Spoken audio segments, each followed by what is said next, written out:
I do in a lot of states around the country, which is a community development district, developers would go to WIDA, and WIDA would issue state bonds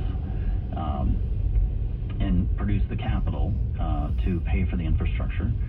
Those bonds would be paid back through a special assessment on the lots that are being developed.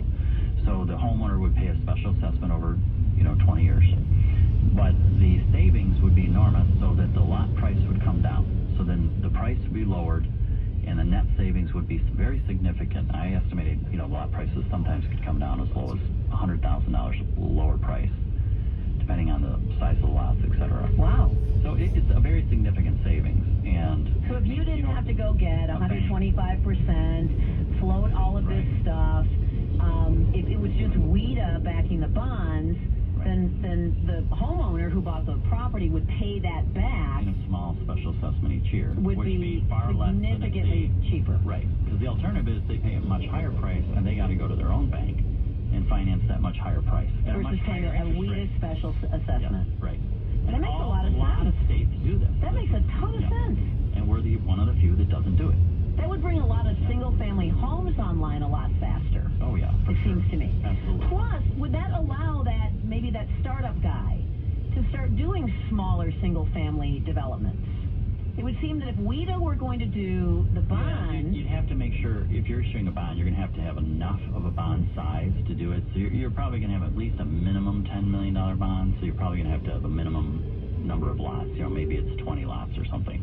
You're not going to go in there and do a bond for 5 lots. Yeah, but maybe then phase 2 would be we could combine multiple small projects from multiple developers into one bond offering.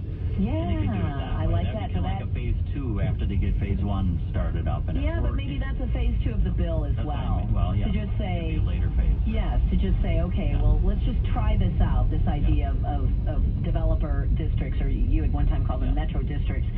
And the neat thing is... A WIDA-managed bond that allows homeowners to get it much cheaper, allows the developers to do it much cheaper.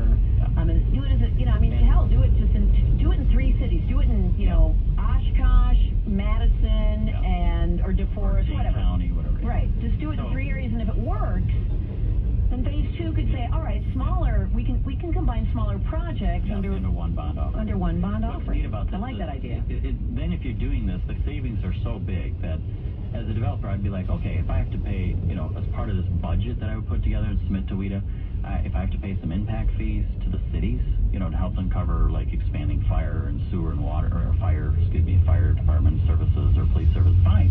My point is, paying a fee is tiny compared to the benefit that's being captured. Right. So the cities could, cover some of their upfront costs, but the neat thing is,